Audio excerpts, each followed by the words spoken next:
ನಾವು ಪೊಲೀಸ್ನವರು ಮತ್ತೆ ಸರ್ಕಾರ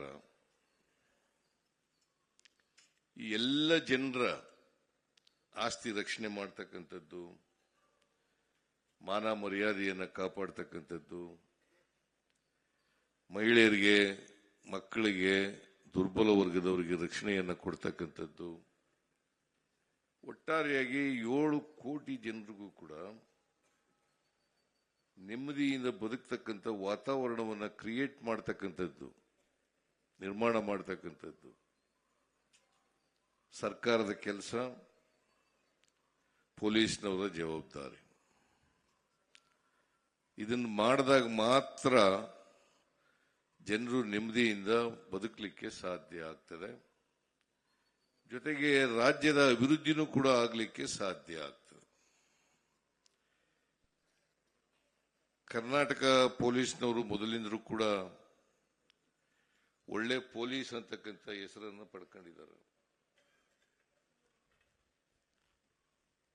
ಆ ಹೆಸರನ್ನ ಉಳಿಸ್ಕೊಳ್ತಕ್ಕಂಥದ್ರ ಜೊತೆಗೆ ಇನ್ನೂ ಹೆಚ್ಚು ಜನಪರವಾಗಿ ಇರ್ತಕ್ಕಂಥ ಕೆಲಸವನ್ನು ನಾವು ಮಾಡಬೇಕಾಗ್ತದೆ.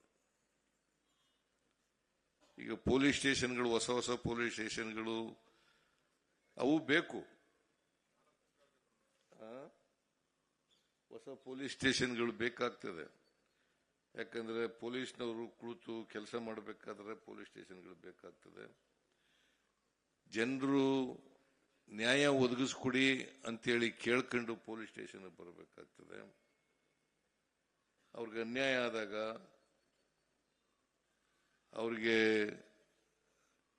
ಅವ್ರ ಮೇಲೆ ದೌರ್ಜನ್ಯಗಳು ನಡೆದಾಗ, ಅವ್ರ ಮೇಲೆ ಹಿಂಸೆಗಳು ನಡೆದಾಗ ಪೊಲೀಸ್ನವ್ರ ಬಳಿ ಬರಬೇಕಾಗ್ತದೆ.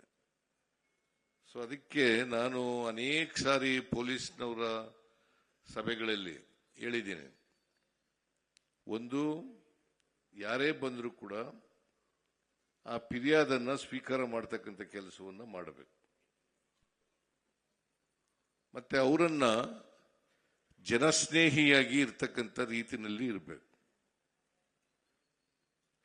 ಎಲ್ರಿಗೂ ಪೊಲೀಸ್ ಸ್ಟೇಷನ್ಗೆ ಹೋದ್ರೆ ನಮ್ಗೆ ನ್ಯಾಯ ಸಿಗ್ತದಪ್ಪ, ನಮ್ಗೆ ರಕ್ಷಣೆ ಸಿಗ್ತದಪ್ಪ ಅಂತಕ್ಕಂಥ ಭಾವನೆ ಬರ್ತಕ್ಕಂಥ ರೀತಿಯಲ್ಲಿ ಪೊಲೀಸ್ನವ್ರು ನಡ್ತಾರೆ.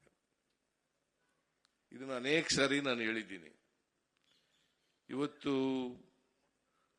ನಮ್ಮ ಗೃಹ ಸಚಿವರು ಹೇಳಿದ್ದಾರೆ,